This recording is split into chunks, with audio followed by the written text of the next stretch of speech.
ओम नमो नारायण। हिमालय के साधक योग यात्रा में एक बार आपका स्वागत है। हिमालय यात्रा में एक दिव्य कड़ी और है। पूज्य शंकराचार्य महाराज जी, ये मेरा सौभाग्य रहा कि हमारे गांव में उच्च कोटि के साधु संत ऋषि मुनि आते रहे और उन्हीं परंपरा में, उसी यात्रा में एक बार पूज्य शंकराचार्य जी का भी आगमन हुआ। लगभग 15-20 वर्ष पहले की बात है, जब पूज्य शंकराचार्य स्वामी माधवाश्रम जी महाराज हमारे गांव के पास ही अंबिका पीठ में पधारे। वहाँ दिव्यानुष्ठान चल रहा था और मुझे अपने मित्रों से पता चला कि महाराज जी यहाँ पर आए हैं। पूज्य शंकराचार्य स्वामी माधवाश्रम जी महाराज बहुत बड़े महापुरुष हैं, बहुत बड़े विद्वान थे वो। तो उनके दर्शन करने के लिए हम लोग माँ अंबिका पीठ चले गए और वहाँ सभी साधु संत विराजमान थे। ब्राह्मण, पंडित लोग सभी पूजा पाठ अर्चना कर रहे थे और मैंने जा कर के पूज्य शंकराचार्य स्वामी माधवाश्रम जी को प्रणाम किया, उनकी वंदना की। उनका मौन व्रत चल रहा था, सो मैंने उनका पावन दर्शन किया और मन में जिज्ञासा थी, कुछ प्रश्न था। मैंने उनसे जिज्ञासा की, प्रश्न किया तो उन्होंने एक डायरी में लिख करके उत्तर दिया।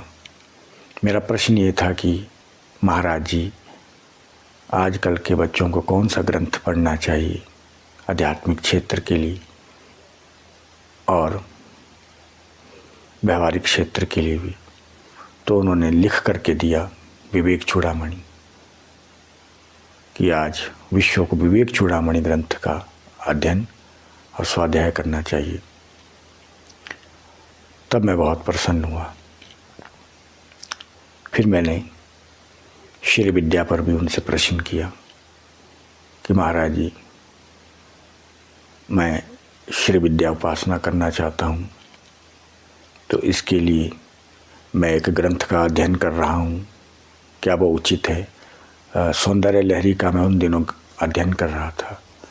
तो उन्होंने बहुत खुश हुए, कहा बहुत बढ़िया है, बहुत अच्छा है, स्वाध्याय करिए और इसकी जो है दीक्षा भी ग्रहण करिए, विधिवत आराधना करनी चाहिए, ऐसा उन्होंने निर्देश दिया लिख करके। तो लगभग 2-3 घंटा हम लोग वहाँ पर भगवती के उस शक्तिपीठ पर रहे और 5-10 मिनट हमें मिले थे महाराज जी से जिज्ञासा करने के लिए, सत्संग करने के लिए। तो उसमें 2-4 हमारे प्रश्न जिज्ञासा थी, उनका महाराज जी ने समुचित उत्तर दिया, समुचित समाधान किया और मुझे बहुत खुशी हुई, बहुत आनंद आया। धन्य है ये भारत भूमि, जहाँ पर ऐसे ऐसे महापुरुषों ने, ऐसे ऐसे योगियों ने अवतार लिया और पूरे विश्व को एक चेतना प्रदान की। आदि गुरु शंकराचार्य परंपरा में ही कई महापुरुष हुए हैं, उनमें से एक थे स्वामी माधवाश्रम जी महाराज जी, जो अपने विद्वता के लिए विश्व विख्यात थे। प्रस्थानत्रय पर उनका भाष्य अद्भुत, ब्रह्मसूत्र, श्री गीता जी और उपनिषदों पर उनकी बहुत सुंदर टीका और व्याख्या, और इसके अलावा और भी उन्होंने कई ग्रंथों की रचना की थी, जो आज पूरे समाज के लिए प्रेरणास्पद है। और पूज्य महाराज जी का दर्शन करके आनंदित हो गया हृदय और एक सुंदर वाइब्रेशन वहाँ हमें प्राप्त हुई और उनके मुखमंडल पर बहुत सुंदर तेज था और भगवती के परम साधक थे। हम सायंकाल तक वहाँ रहे और अन्य महात्माओं का भी दर्शन किया, सत्संग किया और उसके बाद सायंकाल प्रसाद ग्रहण करके हम लोग अपने गांव वापस आ गए और महाराज जी का दर्शन करके संपूर्ण जीवन चेतनावान बन गया। ये सब महापुरुषों का आशीर्वाद और कृपा ही होती है। हम में इतनी योग्यता नहीं थी, हम में इतनी शक्ति नहीं थी कि हम लोग उनके दिव्य आश्रम में जा सकें, क्योंकि बहुत दूर से महाराज जी हमारे क्षेत्र में आए थे, हमारे गांव में आए थे। ये बड़ी अनुकंपा उनकी थी और मुझे जब पता चला तो हम लोगों ने उनके दर्शन किए। काश उनके चरणों में हमें और समय मिलता, सानिध्य मिलता बैठने का, तो उनसे हम कुछ और विज्ञान चिंतन अर्जित करते, आशीर्वाद अर्जित करते, क्योंकि स्वामी माधवाश्रम जी में बहुत ज्ञान था, चेतना थी, साधना थी। धन्य है वे महाराज जी शंकराचार्य स्वामी माधवाश्रम जी, धन्य है उनके शिष्य साधक और उनके भक्त जिन्होंने उनका सानिध्य प्राप्त किया और अद्भुत चेतना, ज्ञान, अध्यात्म, वेदांत की प्राप्ति की और अपने जीवन को कृत और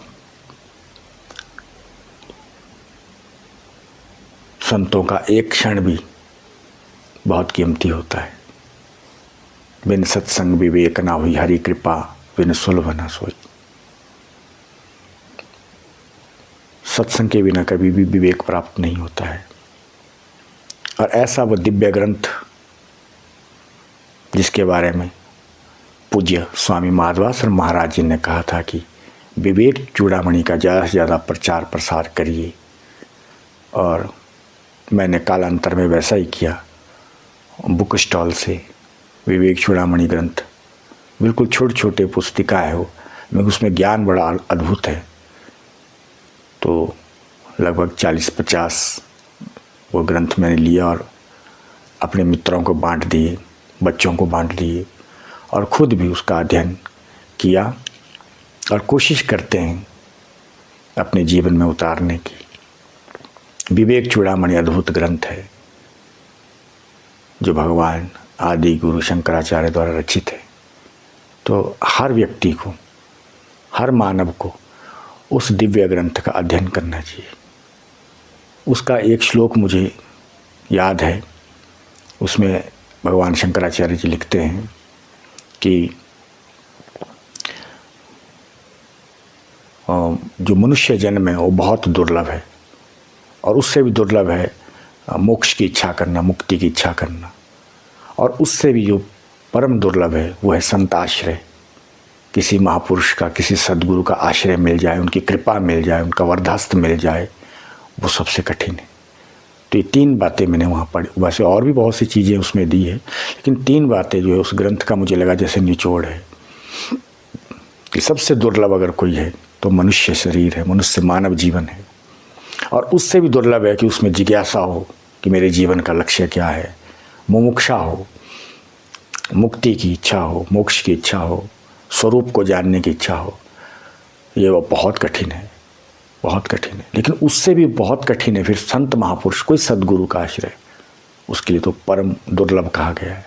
और ये तीनों अगर जीवन में मिल जाए तो जीवन का कल्याण होता है।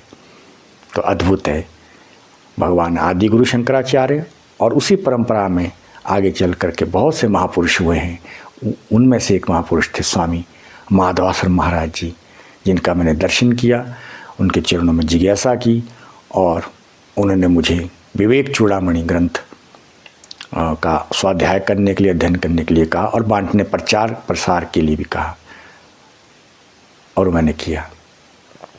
तो ऐसे थे अद्भुत पूज्यपाद शंकराचार्य स्वामी माधवाश्रम जी महाराज।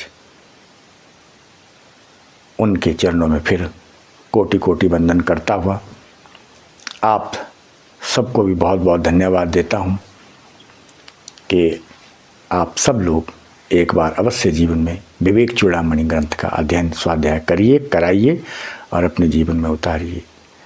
निश्चित मानिए हमारे जीवन के बहुत से क्लेश, डिस्प्यूट खत्म हो जाएंगे, बहुत से संदेह खत्म हो जाएंगे और समाधान को प्राप्त होगी हमारी चेतना। बस फिर क्या है, फिर जीवन में आनंद ही आनंद है।